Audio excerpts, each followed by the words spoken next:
This is one of those bikes that you don't often see on the road, but if you've been following any cycling news over the last few weeks, you've seen clips of the Alula Tour with Tom Pidcock out front confidently riding this bike right here, the new Scott Addict. This model is the RC Pro, and today we're gonna run through the build, some unique features, and my initial impressions after riding it for 100 miles. And look, this isn't just a bike for Tom Pidcock and Team Q365. Since posting about this on Instagram, I've had so many people tell me that they currently or have previously owned a Scott Addict and that it's the lightest, best climbing bike they've ever owned.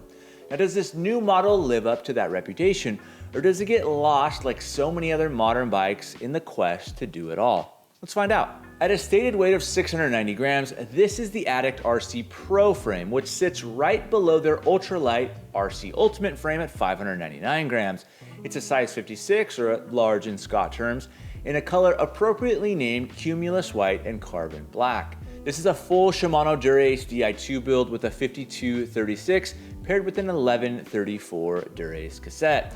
The shifters and brakes are of course Dura-Ace, and we've got 160mm and 140mm rotors front and rear respectively.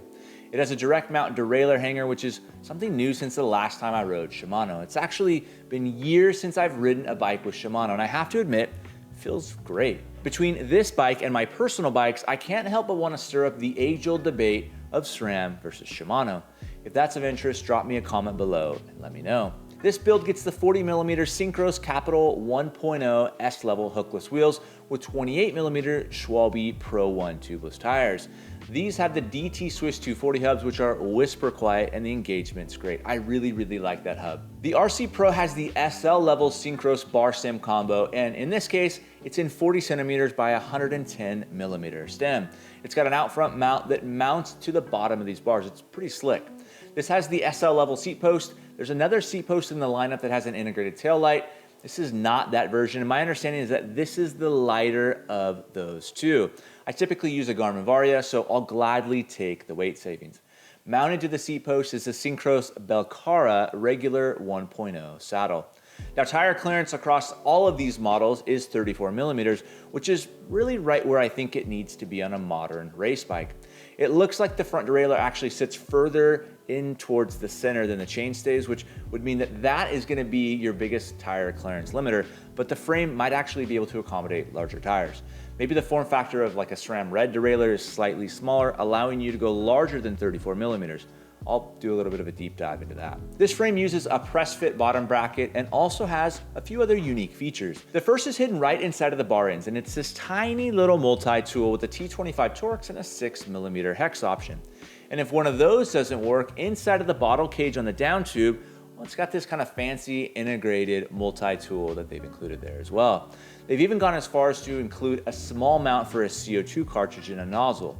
Both are cool features, and I think it's a great alternative to internal storage like we see on a lot of bikes today. Simply put, this is just a clean, sharp looking bike. The contrast of black and white looks great.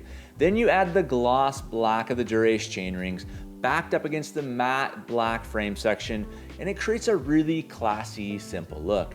The Scott branding is, I think, appropriately sized, and the subtle Addict RC logo draws you into the frame. In 2025, one-piece bars are always a welcome feature of any race bike, and the interface with the frame is super seamless and beautiful. Even the way the cables run up the head tube and in front of the steer tube is cleverly designed and thoughtful. Then you come to the back of the bike, and the drop seat stays look really smooth, maybe even wind cheating smooth. While hidden, the seat post clamp is only one piece. No wedges with odd hardware that fall into the frame. It's, again, really well designed. Now here's my controversial question. Do you think that this bike looks best with black or tan wall tires? Let me know in the comments below. I'm actually really torn on this one. Overall, it has a more classic look. It's neat and tidy in the right places without that like super dedicated aero look. Although Scott does claim that it's 12 watts faster than the previous model and only 9 watts away from their dedicated aero bike, the Foil RC. On paper, just the fact that it's 9 watts off of the Foil RC makes this a very quick bike, and on the road, it feels really light and playful. If you love the previous generation Addict because of its climate abilities, this new model won't disappoint. I mean, you know that feeling. You jump out of the saddle on a climb, and there's that moment where you can tell how responsive a bike is. Some bikes, typically those with more relaxed geometry or those that are hyper aero focused, have a slight lag. The Addict RC Pro's response is as quick and instantaneous as the best bikes that I've ridden. It's excellent. Before the rain rolled in, I had a chance to take this on a proper, faster road group ride. And in that route, there's a right-hand corner that I've taken a million times. Every single bike that I've ever ridden has gone through this corner. You come into it about 20 or 30 miles an hour, and you exit into a straight, long, flat sprint. And the RC Pro performed flawlessly. The road feedback and the road feel and the way that it handles is phenomenal. Again, I've only ridden it 100 miles, but so far, I'm really, really impressed. Look, these are rare beasts around here, and I'm really excited to put more miles on this bike. If you like this video, I'll post links up above or down below to some of my other reviews. I've also posted a few new spring cleaning items on the yard sale section of my website, outdoorbros.com, so check them out if you're in the market for some well looked after but used gear.